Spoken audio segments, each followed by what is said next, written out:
I would like to present to you a case for the historical existence of Jesus.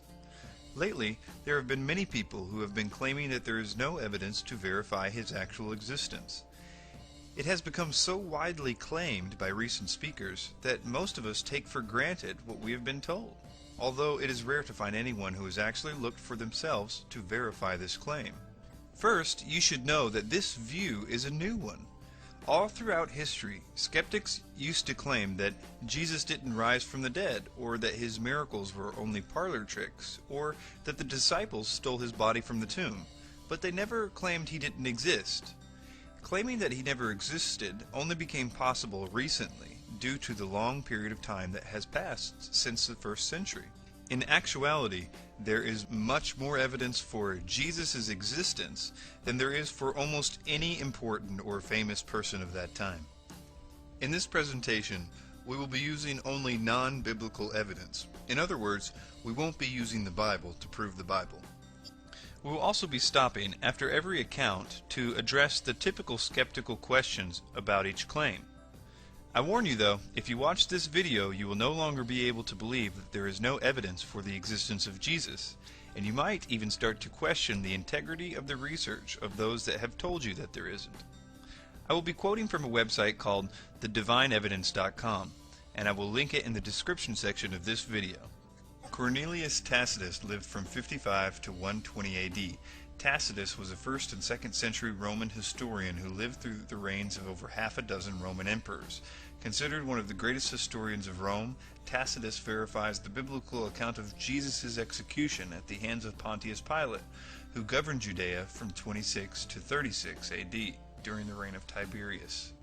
Tacitus writes the following: Christus, the founder of the Christian name, was put to death by Pontius Pilate, procurator of Judea in the reign of Tiberius. But the pernicious superstition, repressed for a time, broke out again, not only through Judea, where the mischief originated, but through the city of Rome also. It would confirm the following: that Jesus did exist, that he was the founder of Christianity, that Jesus was put to death by Pilate, that Christianity originated in Judea with Jesus, and that Christianity later spread to Rome. Skeptic Interjection 1. Could Tacitus have taken his information from Christian sources? Answer: because of his position as a professional historian and not as a commentator, it is more likely that Tacitus referenced government records over Christian testimony. It is also possible Tacitus received some of his information from his friend and fellow secular historian Pliny the Younger. Yet, even if Tacitus referenced some of Pliny's sources, it would be out of his character to have done so without critical investigation. An example of Tacitus criticizing testimony given to him even from his dear friend Pliny is found here in Annals 55. Tacitus distinguishes between confirmed and hearsay accounts almost 70 times in his History. If he felt this account of Jesus was only rumor or folklore, he would have issued his usual disclaimer that this account was unverified, but he did not. Skeptic Interjection 2. Could this passage have been a Christian interpolation or forgery? Answer: judging by the critical undertones of this passage, it is highly unlikely. Tacitus refers to Christianity as a superstition and an insuppressible mischief. Furthermore, there is not a surviving copy of Tacitus's Annals that does not contain this passage. There is no verifiable evidence of tampering of any kind in this passage. Skeptic Interjection 3. Why is this passage not quoted by the early church fathers? Answer: due to the condescending nature of Tacitus's testimony, early Christian authors most likely would not have quoted such a source, assuming Tacitus's writings were even available to them. However, our actual answer comes from the context of the passage itself. Nothing in Tacitus's statement mentions anything that was not already common knowledge among Christians.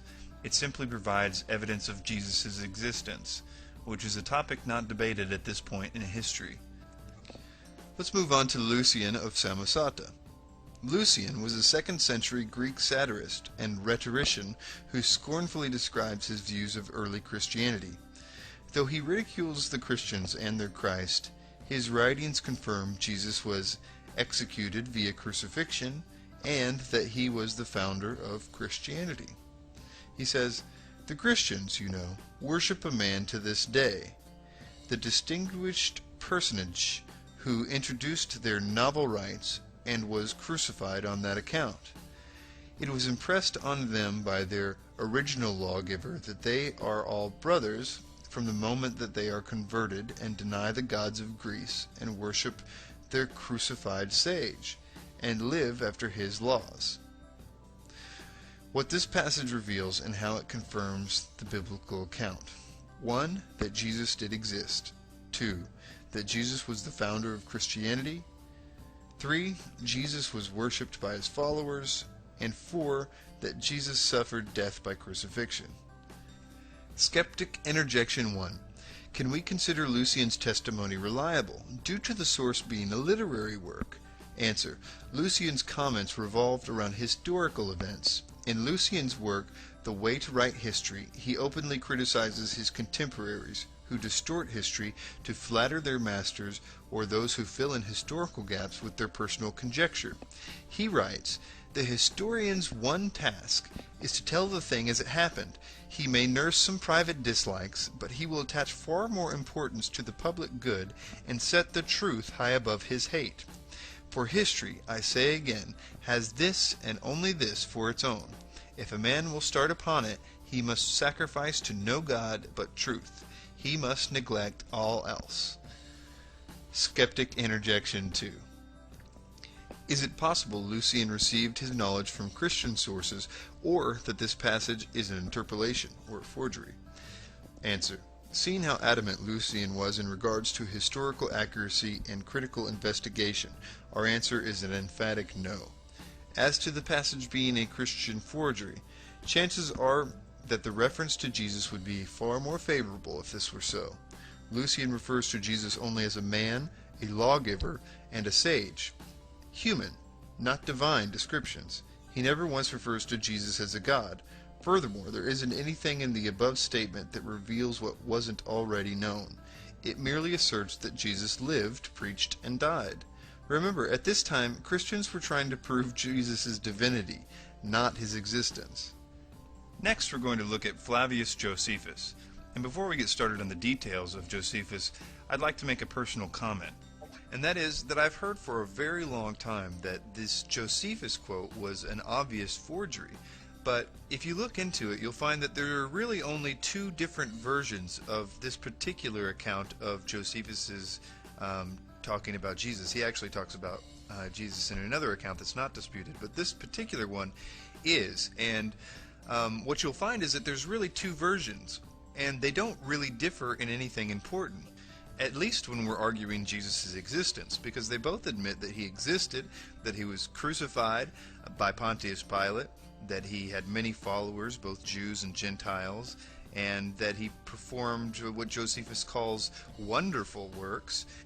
I think one reason that this particular passage of Josephus has been singled out for accusations and even misinformation is that it's a very good account from a very prominent historian who lived at that time and would have probably interviewed the apostles themselves.